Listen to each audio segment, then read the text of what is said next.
come into the group and know what to do. Right. And that's not a fair expectation. So I like your idea of prepping them so that they are more able to, know what's going to happen, manage them in the same way that I started by saying I wasn't well trained to facilitate groups.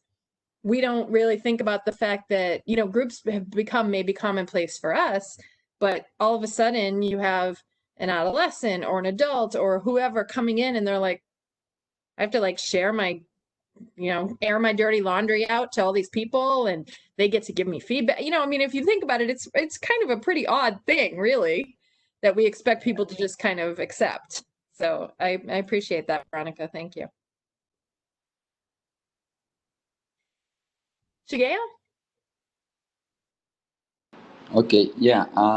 I think that's very natural to feel frustrated in those scenarios. But I think that in acute settings, or like with Mesa, that they are in a group with a very low motivation to change.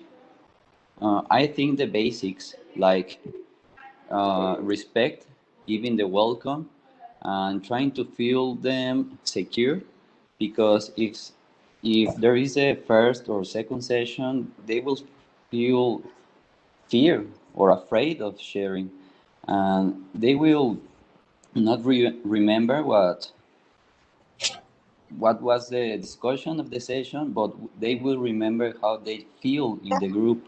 So I think return to the basics in that kind of points and have confidence, because maybe it's the first time of their lives they're in a group that they're talking, just talking, not arguing. They feel respect, and there's I know very honest process.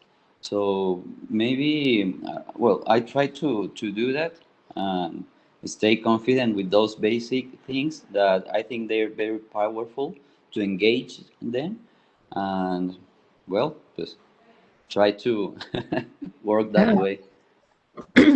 So I think that's really good feedback. Let me correct me if I'm wrong, but it sounds like part of what you're saying, Shigeo, is maybe like a seed could be planted even if it doesn't seem like they're getting a lot out of it in that moment. Yeah, you say it in a better way than me, because they maybe walk away in the middle of the session, but you don't know, maybe in 6 months or in a year, they're going to remember, they're going to be more self-prepared, and they're going to say, okay, I think maybe it's time to return.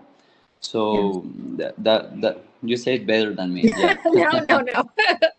But I think, that's a really good point. And I like what you're saying there that, maybe for Jackie and Amanda especially, but any of us who are doing difficult groups, we don't know, we can only see certain things, right? So if they walk out, if they seem annoyed, if they don't participate, that doesn't mean they're not getting something out of it. That doesn't mean, in fact, sometimes we know how resistance can be, can mean that we are hitting something, right? Not that we want to keep, hitting resistance, but, maybe they heard something that was a little too close to the bone at that moment or whatever it is. So maybe, like Shigeo says, 6 months later, it's going to affect them. Maybe they're going to come back the next day because, wow, this group was very real. And I didn't like how that felt in the moment, but nonetheless, it's powerful. And I think, I don't know, Jackie, if any of this is helpful to you, but, she set a really reasonable expectation. Maybe the group's supposed to be an hour, but she's happy if she can get 20 minutes that's kind of cohesive.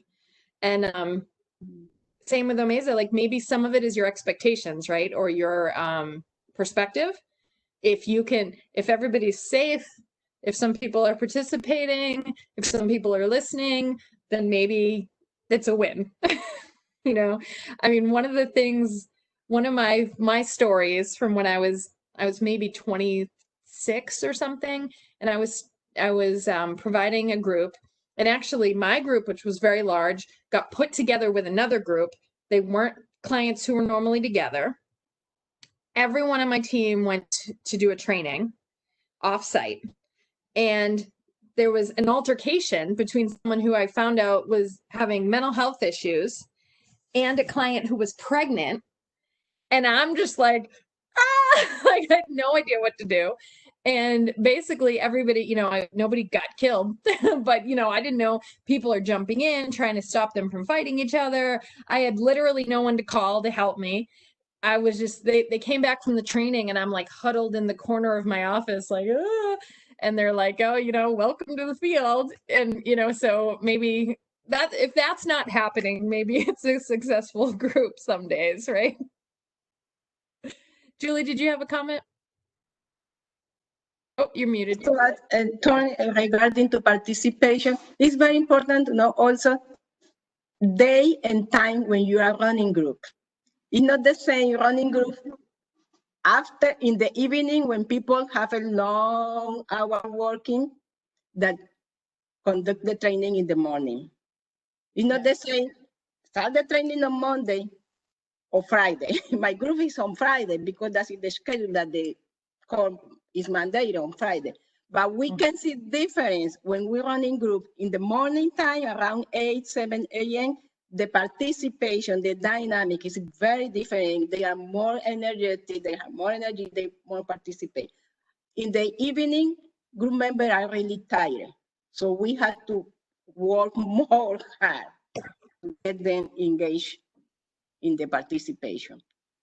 And that's a really interesting point too, because a lot of times we try to have groups at times that are good for clients who are working, for example. But then, yeah, I mean, if you're working all day and then you go to a group, you're not going to necessarily be super engaged. But again, is something being planted? Is a seed being planted? Is information going in? Shigeo, go ahead. And one of is very simple, very basic, but I think it helps. We have a visual sign of rules. So it's basic, is respect. I do have a good humor. Try to let other talk. Something basic, and we start the group trying to ask them what rules they think they need to have, so it doesn't feel imposed by me. It's a little thing, but it works. We put them in the middle of the of the wall. It keeps them refreshing the rules of respect. It's very important. Yeah, I don't think it's little. I think it's a big one, especially when you get them to help you write them. It's kind of like let's use Omeza when he said, here's what I'm experiencing. If I had then let you all give him feedback and he was like, I didn't want to hear your ideas, he was like, let's say he was aggressive about it. But if you notice, I said, Omeza, do you want the group to give you ideas for that? So he's already going to be more open. And I think it's the same idea. Shigeo, if you're like your example, if you sit down with the group at the beginning and you say, okay, what rules do you think we should have? And they come up with the rules, and then you remind them of the rules. It's not your rules, it's their rules. And I think that's a big deal. I do that with my kids. We have, especially when everything happened and we started quarantine, and two brothers like annoyed with each other. And I'm like, okay, what should the rules be? And they come up with them themselves. So then if I'm like, I think you're breaking one of the rules, they're like, oh yeah, it's not mom's rules. It's what did we come up with as a family? So I think that's huge. I think that's a really big one. Fatima, did you have your hand up? Yes. Oh, you gotta unmute yourself for us. I don't want to miss anything. Yeah, you see, talking about the rules in group session is very important. I remember there was a time about 6-7 years ago, we had a group counseling session, and the client was very talkative, very disruptive, interrupting others. I had to send the man out of the session because then I was not I was not experienced in group counseling. I didn't have enough training, but the guy was really disturbing the meeting. So I had to send him out. But later on in life, when I did training on group counseling, I realized that there must be ground rules. Yeah. You know, so when there are ground rules, then everyone knows if anyone is contravening the ground rules, they can quickly be reminded. You know, that, oh, remember our rules, you are the ones that made the rules. But then I didn't know. So when there was a disruption and the guy was not listening, he was being stubborn, I sent him out of the... Get out of here.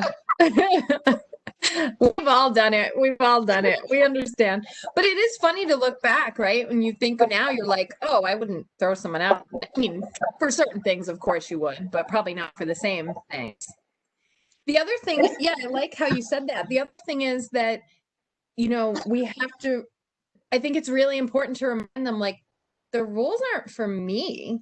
Like, yes, the rules help me too, but you all deserve respect. You all deserve to feel safe. That's why we have these ground rules, so that we can all safely share. Julie, go ahead. I just to add something about the rules. When the rule is developed by group member, it's good. In my case, I review the rules like every month or every 45 days, and they just say, no, this rule, no, we can add this new one. So it's good that group member review the rules all together, and they decide what to add, what is more appropriate or not. Because that's, we give empower them. Yes, and you know, maybe something has changed. Like, sometimes you have a group where nobody wants to share, and they need to add change something. Sometimes you have a group where everyone wants to share all the time, and that's not necessarily always good either, right? I mean, we've talked a lot about clients who you're trying to pull teeth to get them to share, but the other way is someone who wants to hog the group, or people who want to talk all the time or want to go off tangent. So you're right. Sometimes you have to look at the group and say, you know, hey, we have a really talkative group. This is excellent. Everybody's involved. But given time constraints, maybe we need to limit sharing to 3 minutes each time, or, you know, there's things we have to do. Shigeo, did you want to share something? You were unmuted, so that's why I wanted to. Don't say anything you don't want us to hear right now. Fatima, go ahead if you want. Oh, but now you're muted. You keep wanting me to hear what you have to say, and I really want to hear you.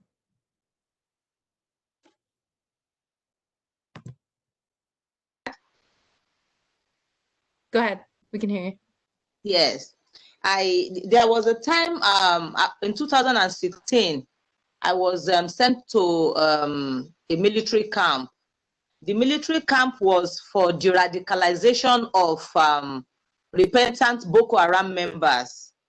You know that there's Boko Haram in Nigeria. You know that? I'm sure you're aware of that, right? Yes, ma'am. Yes. Group, yes, called the Boko Haram.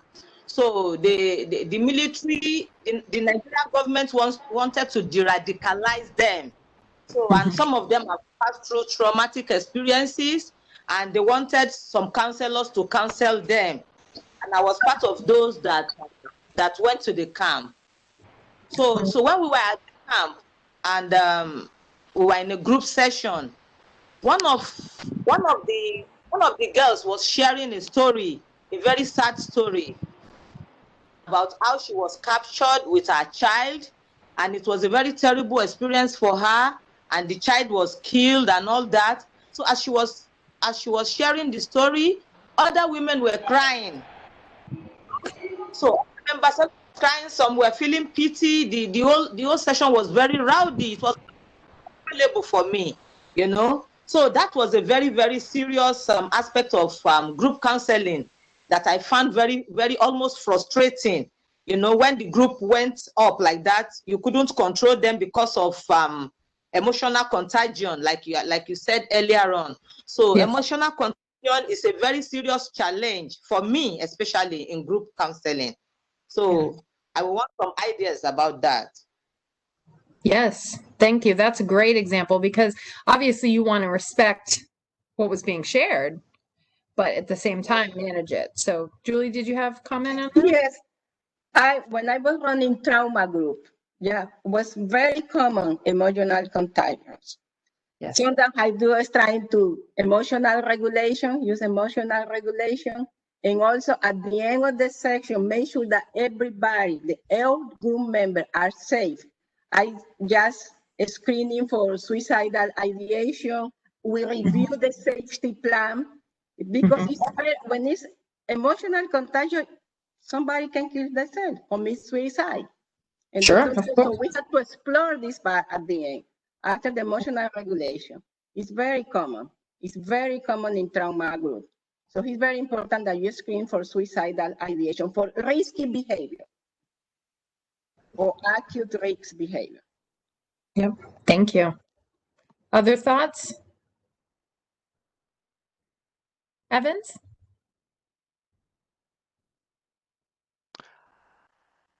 I guess what Fatima has said really requires that we consider again the types, the purposes of those groups.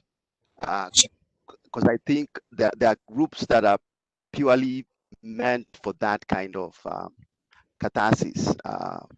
If you are doing critical incident debriefing, you definitely will expect that kind of reaction. But ways of helping, I guess, is to be more than one counselor, so that the other counselor can be able to address those particular individuals who need a bit more attention, while we don't lose sight that we are engaged in a group and not individual session amongst many people. So Right. that I think would be helpful. That's a great point. Fatima, you said like there was a frustration. Can you elaborate on that a little bit? So I want to make sure that I'm getting the right, like how you felt as a counselor. As at the point where almost all of them were crying, because all of them were brought from were rescued. They were rescued from race. So they must have passed through these experiences together. So for one of them to stand up and started talking about the experience, brought out some emotion among them. So when the whole session was rowdy, some of the men were pacifying them. The other people were crying. I became frustrated because I was trying to pacify the group, but the emotion was so strong. So I became frustrated. I didn't even know what to do. And it was in a military camp where we had only few counselors that were in different groups. There was nobody to help me. So that is why I agree with Evans when he said there is a need for 2 counselors. If there was somebody with me, maybe the person would have helped me also. So that was the frustration I felt. I think I was overwhelmed, because I was the only one there. So one suggestion I have, and it may, and Julie, if you would go after me, that would be great. It may sound, I don't know, silly or basic at first, but I would suggest to the entire group that we take a few deep breaths together. I would say something like, let's all find, wherever we're sitting, let's get a comfortable seated position. Let's just take a few deep breaths. This is an incredibly emotional and very valid thing that everyone is talking about. And just take a few deep breaths with us. So it will calm you down as the counselor, and it will calm the energy down in the group without in any way suggesting that this isn't serious, this isn't real, we don't care, anything like that. So you're not even saying something like, that's a terrible thing you're sharing. We all can clearly relate to this. It's emotional, but we need to get here. You're not even saying that. You're just saying, wow, there's a lot of energy and emotion in this room or in this area right now. Let's just sit and take a few deep breaths. And you can, you could listen to a couple meditations if you wanted beforehand. I personally, I'm a yoga teacher and I do that a lot, but it could help. Like I could do it right now. Let's all find a really comfortable seated position. Try to bring your shoulders down, opening your heart, and just take a few nice deep breaths. Breathing in and breathing out. Breathing in, exhaling. And I've never seen a time where it doesn't change the energy. It doesn't mean, and again, but you're not invalidating, because I think that's what's scary when we want to change the energy in a group, is we don't ever want to make people feel like, well, I don't want to talk about this anymore, or this doesn't matter, or what you're sharing isn't important. So sometimes, and it's also another skill for them. Wow, when I'm feeling incredibly emotionally overwhelmed, I can just sit and get inside my body for a minute and take a few deep breaths.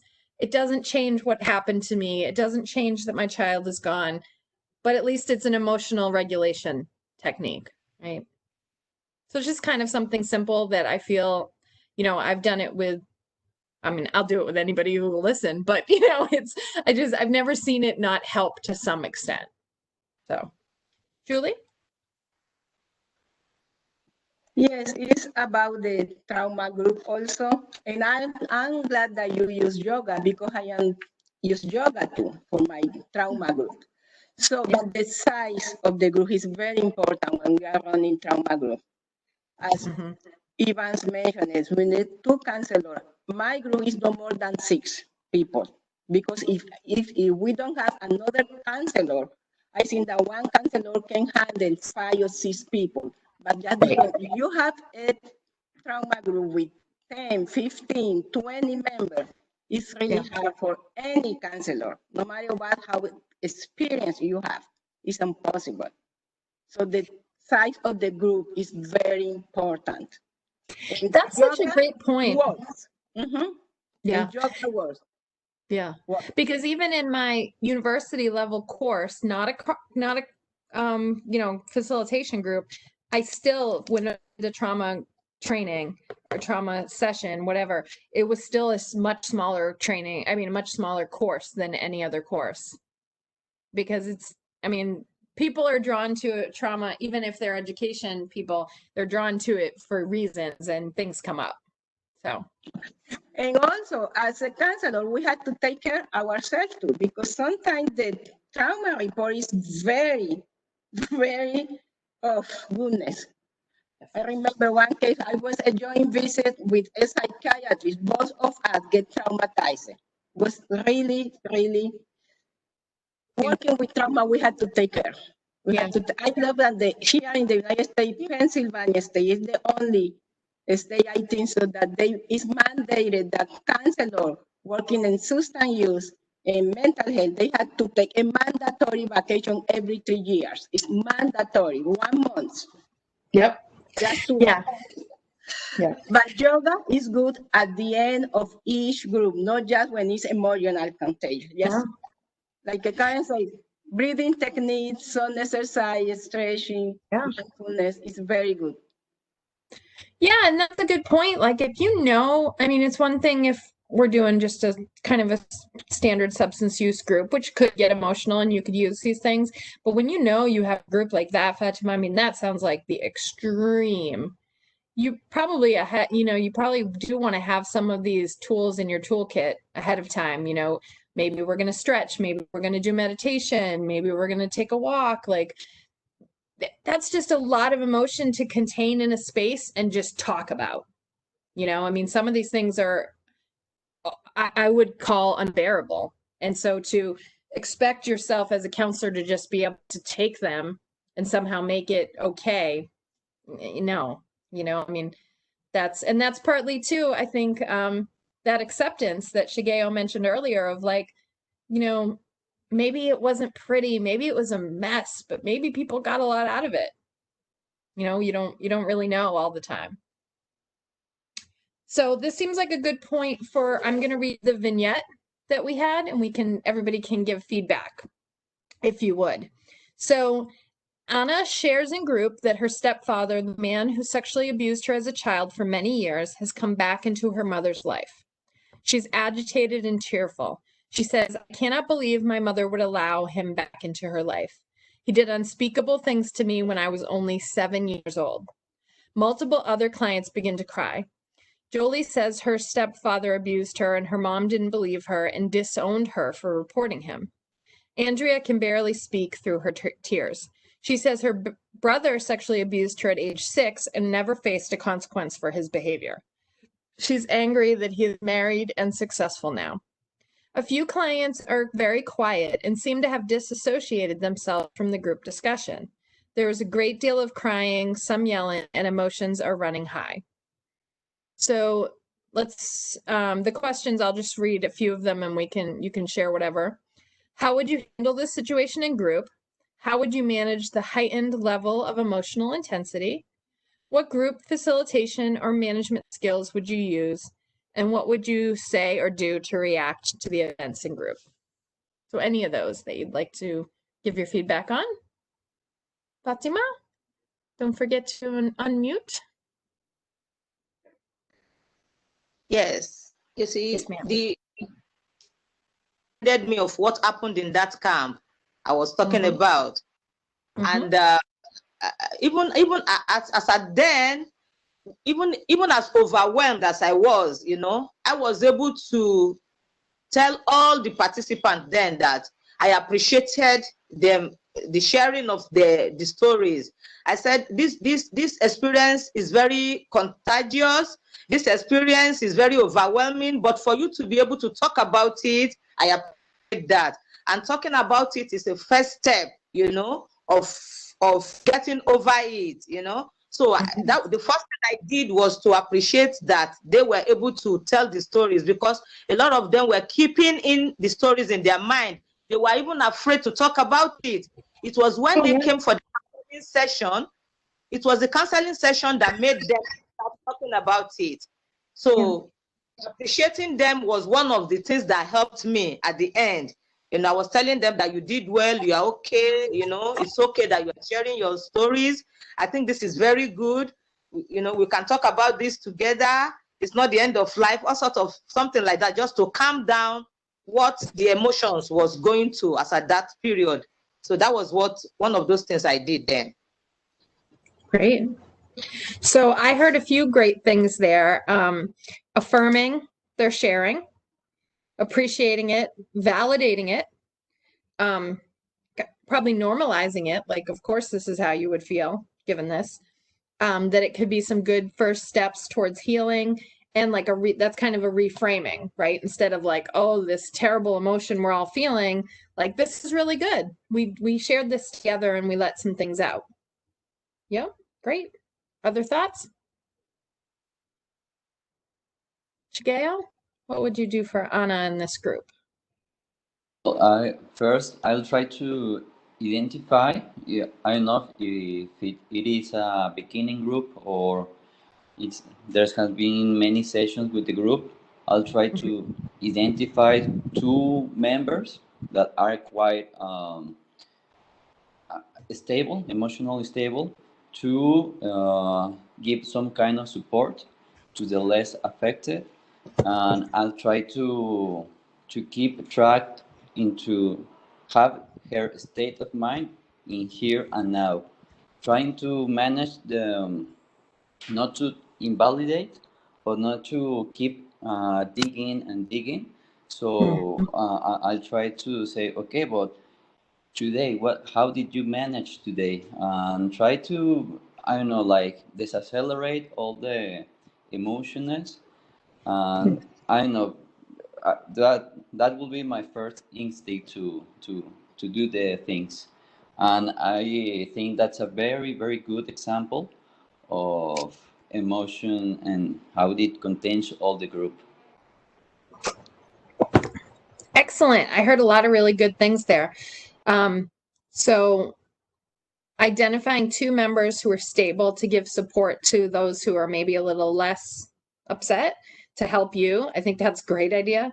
And then I think this is something, if you're familiar with Seeking Safety, that we did, where like you said, you're validating the emotions, but you're not like digging and getting more into it and more, which isn't necessarily helpful. Basically, there's some immediacy, and I really like the idea of like, how are you coping with it now? Right? So this is the situation, and it's painful, and you shouldn't have to go through it, and it stinks, and I empathize. And at the same time, how are we going to keep you safe today?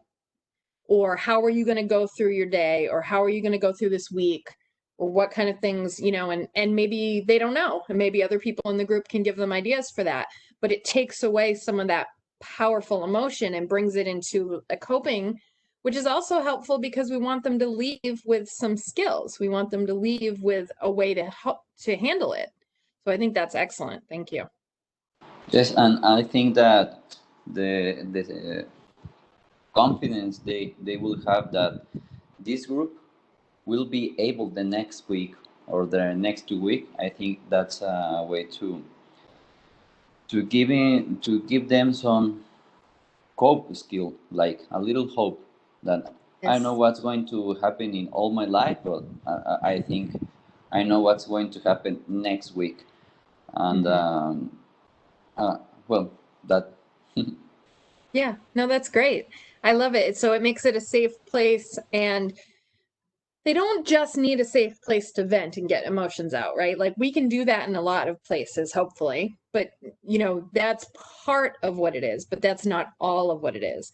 If you guys came to this session with me and you just got to vent about how hard groups are, yeah, that there's some value there, but no, we're trying to look at, okay, how can I handle those groups better? And for last, I think that's a to teach to other so professionals. We are going to manage to mentor them, because sometimes group sessions it's all about emotions and stressful life events than talking just about drugs. So to give the emotional support environment very respectful, I think that's one of the key, because if they can express in a group session, maybe that doesn't going to trigger to come back and drink more, or I know, to have to take more drug, or I don't know. And I think that all of we in this group, we have it clear, but if we're going to teach these skills, to take it very clear, emotional support. Yeah, so we don't want, I want to make sure I understand what you're sharing. So we want people to be able to share safely in the group about other things. We're not just, this group is about drugs, this group is about alcohol, because there's a lot of things that brought people to using. And we also want them to know that that group can provide them some hope, and that they're going to leave with some more skills that maybe they didn't have before they started, right? So, because say that you're in Julie's group and you meet every Friday. Well, what are you going to do on Tuesday when you feel terrible and you want to use, right? So people can share and get some of those emotions out, but we also want them to leave with, like, when this triggers me again, and it will, when I get on the phone with my mom, or when I hear that she's still with this guy, or whatever it is, how am I going to cope? Yep. Hi, TT. I know you've been with us for a while, but I haven't been able to see you. Just see your name. So, other thoughts on how you would manage that atmosphere, that emotional atmosphere in the group after Anna shared about the abuse?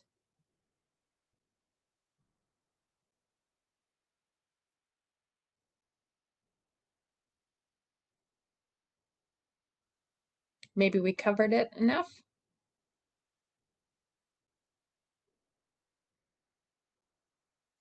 And I like this safety check. Julie, go ahead. No, I think that just, I'm not sure if Shigeo mentioned it, but also when we have this kind of group, it's emotional things, maybe ask the group member how we can cope with this emotion. What do you plan to cope with this? I think that Shigeo mentioned how you can cope this plan, how you can do better, how you can feel better. What is it's like make a list of the strategies. Right. They leave the group with some strategies to cope with these emotions. That is also part of the safety plan. Right. Yeah, and it's like thinking of that example or Fatima's example where it's like these emotions can seem unbearable, but there is hope. People do handle these feelings and move on and have, or maybe not even move on, but go through and deal with the feelings and live successfully and happily. You know, and is there something you can do with those feelings? Like if you've been through certain things, can you be, you know, involved in a group that works with that kind of thing, that helps, you know, that helps people who've been abused, that, you know, obviously one of the nice things with AA and NA and with substance use recovery is that there's this concept of giving back, and that's been found to be really valuable. So, you know, there are other ways that we can handle terrible things that have happened to us and try to make it, make there some positive come from that experience best that we can. So, Fatima, can you hear us now? Yay! So, looking at the role of the counselor in group facilitation, this is where we talked about avoiding doing for the group what they can do for themselves. Always turning questions back on the group when you can. Don't always be the one to break the silence. Ask members to direct their comments directly to one another. Model positive support and reinforcement for recovery-oriented thoughts, beliefs, and behaviors.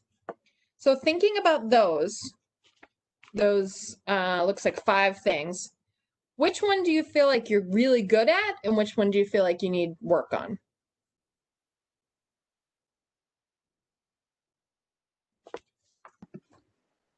Yes, Julie. Back the question to the clients, to the participant member. When they ask, that is, I think that I'm very good. Back to them, ask them, what do you respond? What do you think? What is your You're good at suggestion? that one. That's one you're good at. very good in that one. Awesome. Okay, and which one do you struggle with?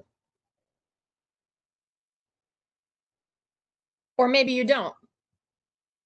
Maybe you're a pro at all of them and you should be teaching it, and I can be quiet for a while. That one, I cannot be quiet. Yeah, that's fair. That's fair. I hear you. I had to work with that. That's okay. Yep, You got good. it.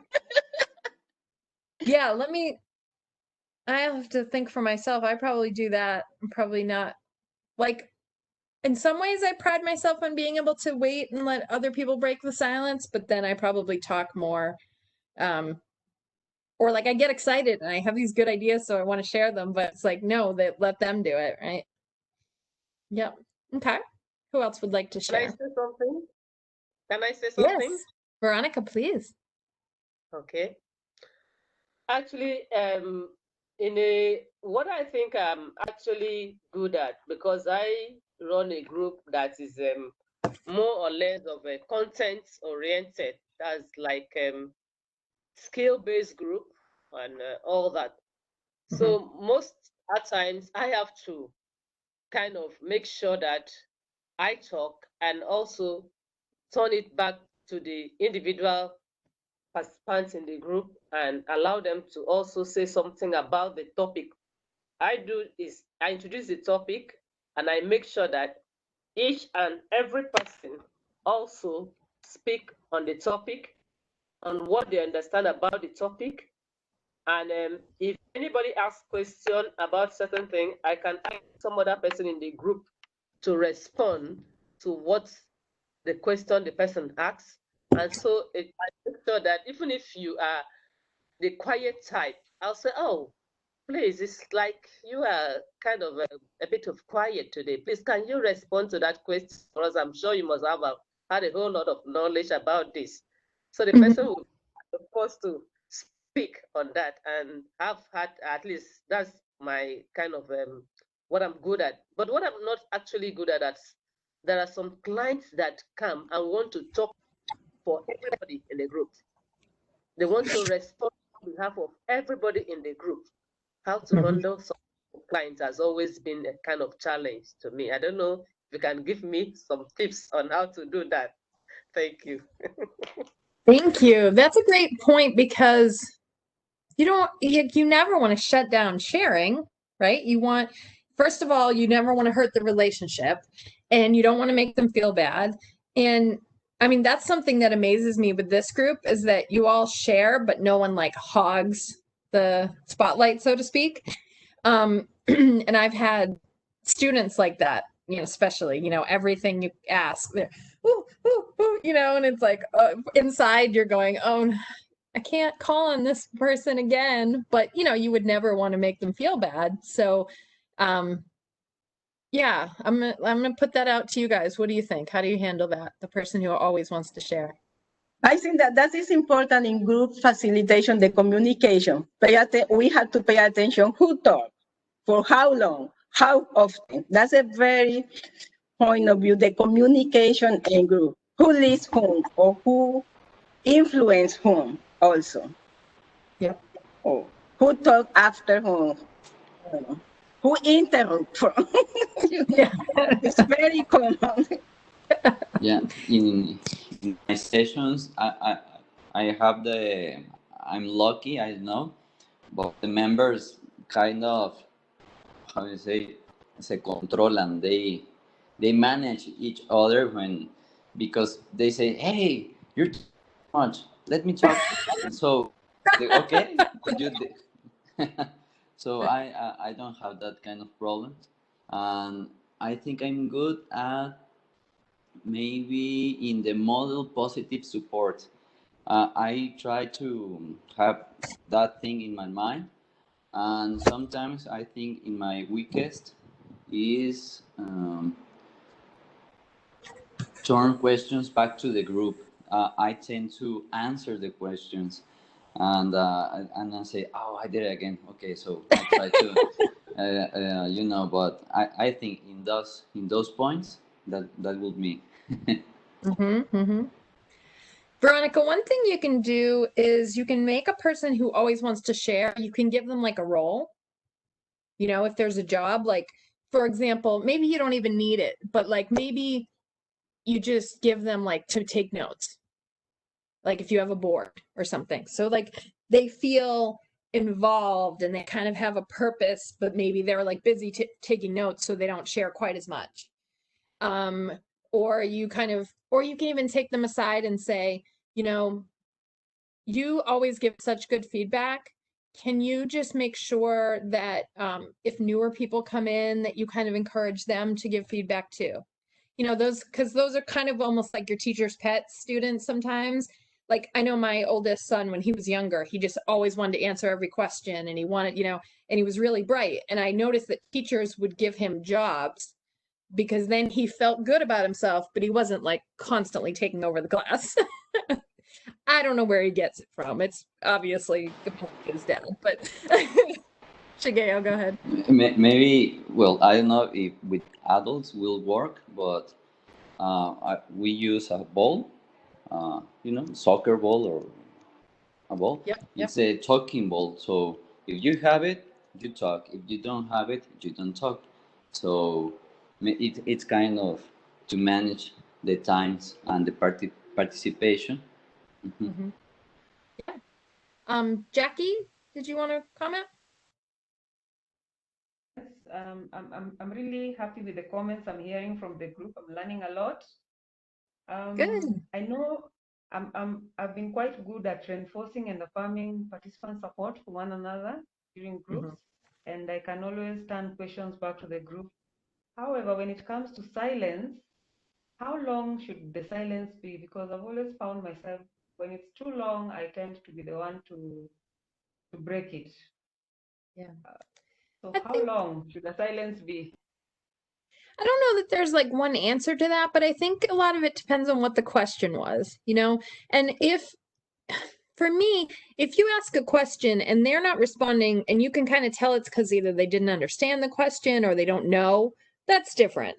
But if you ask a question or a question is posed that's just difficult to answer, if you wait an uncomfortable period of time, someone will share. And that's really valuable because someone will share something that's hard to share. Does that make sense, Jackie? Absolutely, it does. Okay. So like if I say to you guys, hey, what do you think about the difference between curriculum-based groups and education groups? And you're all looking at me like, I don't know. That's not a period of time where I should like make it an uncomfortable silence. I might want to rephrase the question, or I might want to add something.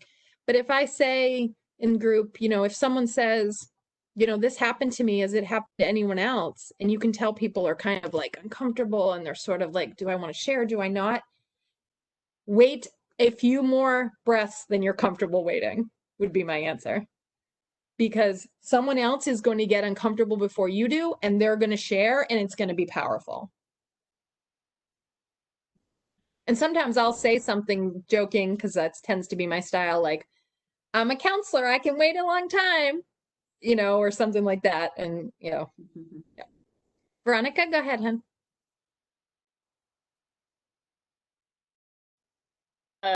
Asking about the silence. Sometimes I've learned that silence might be a kind of communication that is non-verbal. Something is being communicated with a silence, and so sometimes you have to find out what exactly it is. Because there was a time I had a group before me.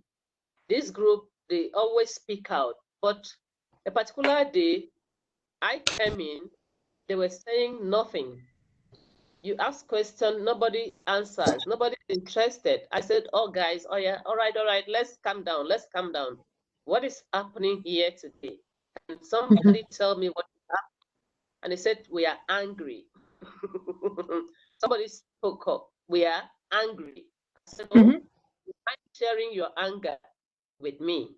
So they told me that the kind of food that they were served in the residential kitchen, they did not like it, and they are fed up and they are tired. Yeah. So yeah. after that must have been addressed, the group come back to life again. So I said silence is a kind of non-verbal communication. So sometimes we have. Thank you. I'm really glad that we got to this, and Jackie, thank you for asking, and Veronica, great feedback, because it's not, I would hate to leave the group, our meeting today with this idea that like silence, you know, there's one kind of silence, right? And that you should just put it out there and let everyone be uncomfortable, because that's definitely not true. And Veronica, I love the directness of what you said, which is like, yeah, sometimes you have to just say, what's going on, guys? Nobody seems to want to share, or there seems to be something unusual in your energy, or, you know, whatever it is. You do that when you have relationship, right? So it goes back to a lot of what we've talked about already. And it can be difficult if it's a group you don't have a relationship with, but you also have to be comfortable and confident with yourself, which is something we've also talked about, where you can say, I'm just really sensing that everybody's not feeling great today. What's going on? And that it's clear that you're okay with them saying we're angry, you know, that you're not going to be like, well, this group is about substance abuse and I don't want to hear about what you're eating in the cafeteria, and, you know, which some counselors would do. So we have to make it clear that, like, I'm listening, guys. That's what this time is for. Evans, did you have a comment? No, I don't know whether I wanted to be cheeky or Please. I'm just saying that silence is still good, no matter the duration of silence that one takes. And then I'm looking at Roger's approach, especially when you look at Roger's group sessions, where he believes that people are self-directed. So if you ask a difficult question, somebody will ask back, please clarify what you mean. So the silence will be broken at that point. So in whichever way, silence will eventually be broken, either by seeking clarification or doing something. So I guess I was being cheeky, but yes, I was taking on. Thank you. But I kind of like the idea that, like, you know, with the question of how long, because that's a hard question to answer, right? And I think if you're really uncomfortable, try to breathe or wait a few more, see if you can push yourself a few more seconds before you break the silence, you know, because usually other people are going to get even more uncomfortable than you are as a counselor. So that's a way to like kind of gauge if you're like, okay, I think I'm about to say something, I can't handle this, you know, give yourself maybe, if you do that little breathing exercise that I did, but just do it on your own and then see, like Evan said, eventually someone will break it. Yes, Julie. Yeah. Yes, I think that silence is under the umbrella of participation. So the question is, how counselor interpret the silence as a consent, disagreement, maybe fear, disinterest. So it's very important that we pay the attention. The other thing is, as in participation, we had to take in account when any shift in participation, for example, high participant member is quiet, or low suddenly it's become very talkative. We had to pay attention to this in group. It's just a comment. Absolutely. Absolutely.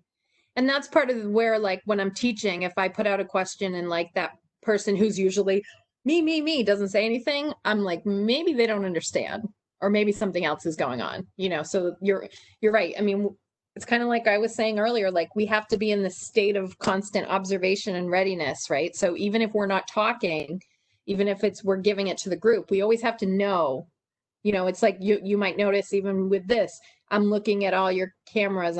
you know, I can see like, did a joke land, or did, you know, are you looking at me quizzically, or are you like, yep, I totally agree, you know? So we want to be always engaged and alert. And, but like I said, I think that when it goes well, it's energizing rather than draining. When we're doing that, like cat-like readiness, but then no one participates, or it's a mess, it's a lot harder to leave drained than energized by it. Does anyone else want to share their thing that they do well in group and the thing they struggle with? Fatima?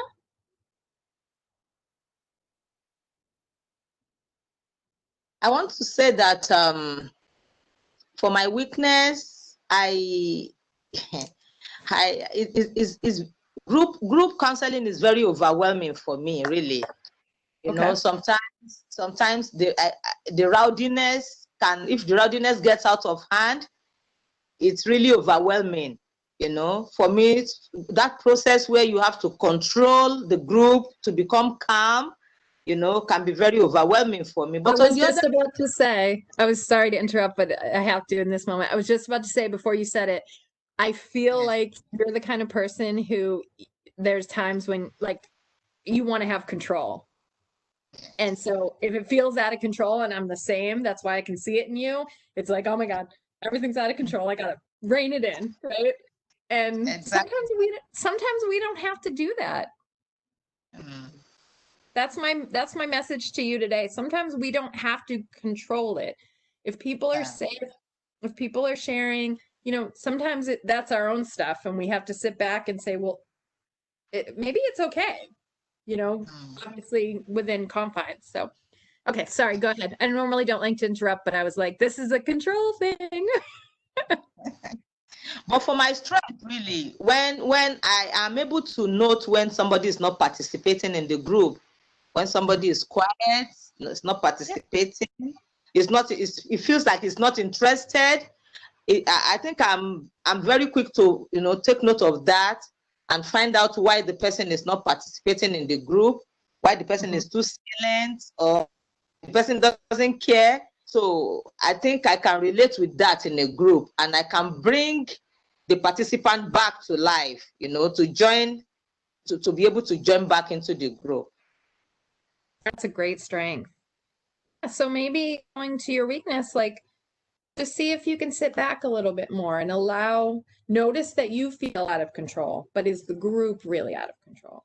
Those are two different things, right? And can you sit with your own discomfort in the group, even if, you know, it's not how you expected or what you wanted, but if you can let some of that go, I think you'll enjoy your groups more.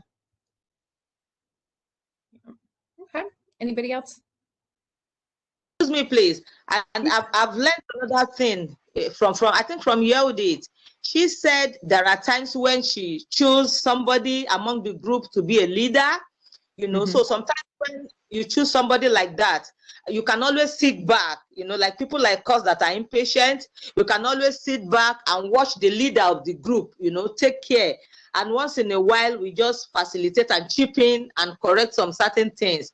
So I agree with Yehudit when she said that earlier, that in our group can always, you know, get a leader among the participants to take over. That is very good. Yep. And for me, that soothes some of my control stuff too. Like, they've got this, you know, I just, you know, I mean, definitely, whenever I realize I feel very like, I don't know what's going on with me emotionally, I realize I feel out of control. I can relate all too well. So, but yeah, if you have clients taking more control of the group, you're able to relax a little bit and say, they've got it. Yeah. Everybody's safe. Everybody's, yeah. Delegation is very important in group. It's not just one leader. You can choose 2 or 3 leaders or ask the group, the member, who wants to be the leader today also. Right. Yeah, maybe it depends on the topic or their mood or their energy level, or, you know, it could be a lot of different things. Yeah. Shigeo? I think another thing to remember is a shared responsibility of manage their own emotions. We are not the only responsible agents to manage their own emotional response. It could be very hard, but I think that's going to help us to not burn out or something. That, okay, I'm doing my part, but you know, woman, I mean, you need to do your part. I'm trying to help you, but it's your Yes. physiological responses. I mean, and there's way to do so. You need to be a minimum kind of response, responsible, you know, behavior. Yeah. Yes, it's like a take responsibility for your emotion, to manage your emotion. Yeah. So A, we're taking responsibility for our own emotions, and B, you're right. We don't want to do more work than the clients are doing, right? Or the group is doing. And so, and that's another thing that I think is really fair to say too, is to say something like, you know, I'm starting to feel like things are falling apart a little bit here, or I'm starting to worry about where the group's going. What do you guys think? How can we work on this? You know, so like Shigeo said, they're taking responsibility for the group. It's not just us as the professional. But we have to have self-awareness, and we have to have comfortability and confidence to do that. When I started, I would definitely not have been able to do that. I would have been like, no, I'm the professional, and I'm the one who has to keep this together and keep us on the right track. And, you know, so Fatima's relating way too much right now. She's like, no, stop calling me out.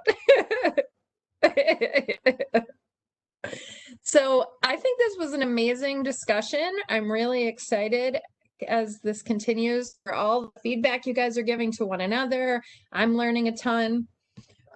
We are coming up on the hour, so is August, wow, we're getting into August. Is August 7th at the same time, which is a Friday, again, 2 weeks from today. Does that work for everybody? Excellent. So I will send you, oh, please, I have a request.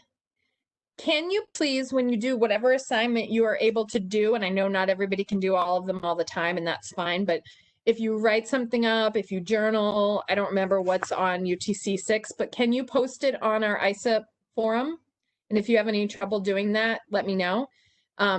It's really the purpose of the forum, but also it helps you to see each other's work. And one of your lovely participants has reminded me that we've been a little remiss in that. So I want to remind everybody. So like today, you know, you might have written something up on how would you handle the situation in group, and I can see that some of you did that. If you would post it on the site, then it'll help the entire group. And it'll also give me an opportunity to give you some individual feedback if that's something that you're interested in. So I think it's a win-win. And we worked really hard to create the forum, so we want to use it. So All right. So that being said, as usual, I will send you what I hope is a comprehensive and helpful email that has the date and time of when we'll meet again, the assignments, the feedback. If you haven't provided the feedback yet in the last session, please do so because you're about to get a new one. And yeah, all that good stuff, all the reminders. So thank you all. Gracias. I'm so grateful Adios. for you. Bye. Good to see you, Thank you, everyone. guys. Bye-bye. Have a good evening from my African brother. Have a good day to America. Bye. Bye. Guys. Thing. Have a lovely weekend. You too. too. That's right. It's Friday.